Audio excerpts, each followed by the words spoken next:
अध्याय इंद्र द्वारा विश्वरूप का वध और वृत्रासुर की उत्पत्ति। सुखदेव जी बोले, हे राजन, विश्वरूप के 3 सिर थे। उनमें एक से वह सोमरस, दूसरे से मदिरा और तीसरे से अन्न ग्रहण करता था, ऐसा हमने सुना है।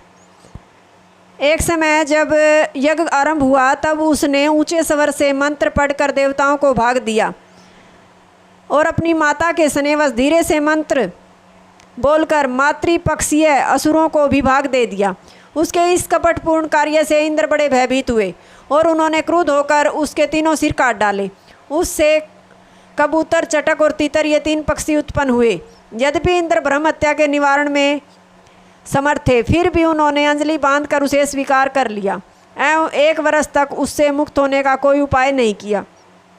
1 वर्ष के बाद ब्रह्म हत्या को 4 भागों में विभक्त कर उसके प्रत्येक भाग को पृथ्वी, जल, वृक्ष और स्त्रियों में बांट दिया। खोदने पर गड्ढा स्वयं भर जाएगा, यह वरदान प्राप्त कर पृथ्वी ने ब्रह्म हत्या का 4th अंश ग्रहण किया।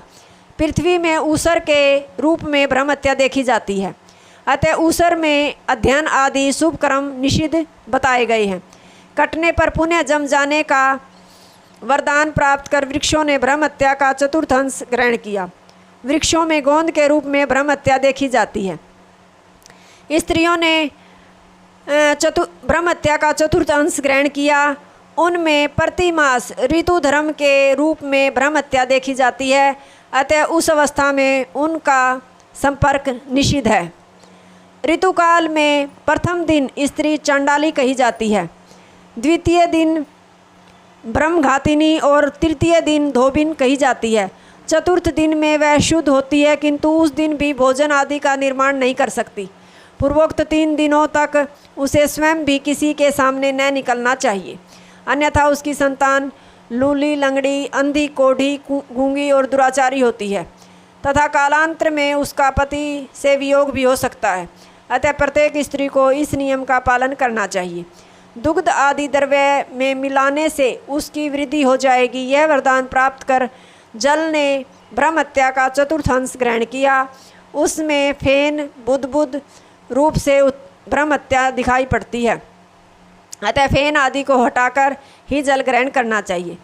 इस श्रुति के अनुसार जहाँ जल की निंदा करने तक का निषेध है, वहाँ जल में थूकना, कुल्ला करना या दातून करना सर्वदा निषिद्ध बतलाया गया है। ऐसा करने से मनुष्य में ब्रह्म हत्या प्रवेश करती है।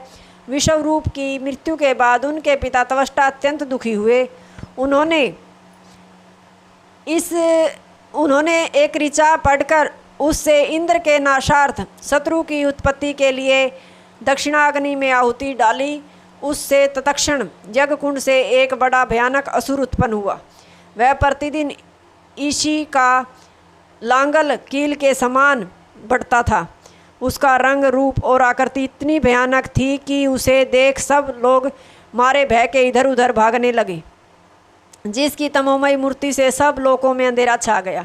आवरण करने के कारण ही लोग उसे वृत्र कहने लगे। देवताओं ने मिलकर उस पर नाना प्रकार के दिव्य अस्त्रों का प्रयोग किया, पर वह एक साथ सब अस्त्रों को निगल गया।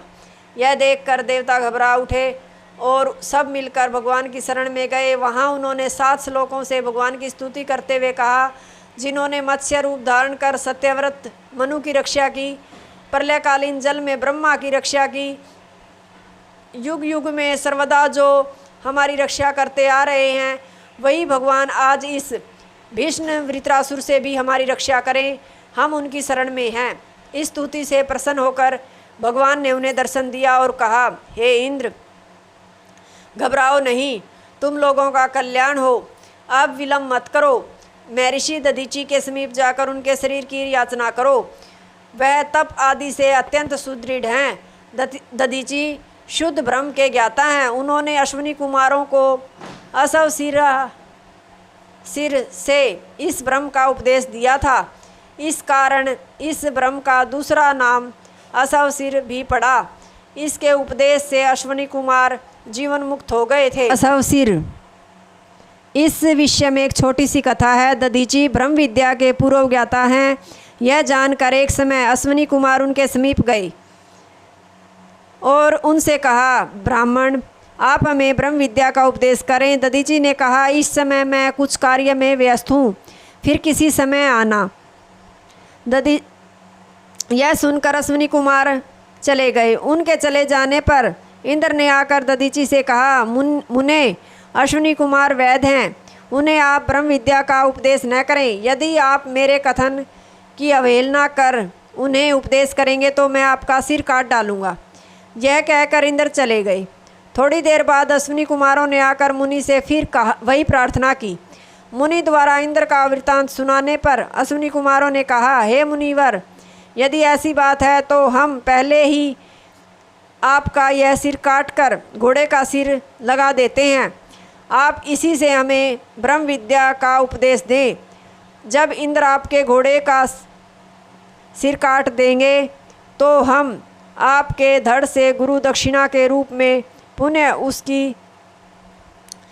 असली सिर जोड़ देंगे। मुनि ने मेरा वचन मिथ्या न हो यह विचार कर उनकी बात मान ली और उन्हें ब्रह्म विद्या का उपदेश दे दिया। इस प्रकार अशव मुख से उपदेश करने के कारण इस विद्या का नाम अशवशिर पड़ा था।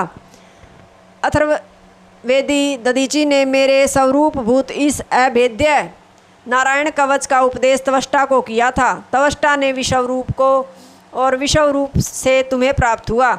दधीची बड़े धर्मज्ञ हैं। अश्विनी कुमार उनके प्रिय शिष्य हैं। उनके मांगने पर वे अपना शरीर आप लोगों को अवश्य दे देंगे। तुम उनके अंगों से विश्वकर्मा के द्वारा एक दिव्य शस्त्र का निर्माण कराओ। उसमें मेरी शक्ति भी निहित रहेगी। उससे तुम वृत्रासुर का सिर काट सकोगे। हे देवताओं, उसके मर जाने पर तुम्हें फिर वही तेज तथा अस्त्र शस्त्रों की शक्तियाँ प्राप्त हो जाएंगी। तुम यह निश्चित जानो कि मेरे शरणागत भक्तों का कभी कोई नाश नहीं कर सकता। षष्ठ स्कंद का 9वां अध्याय समाप्त। हरिओम तत्सत।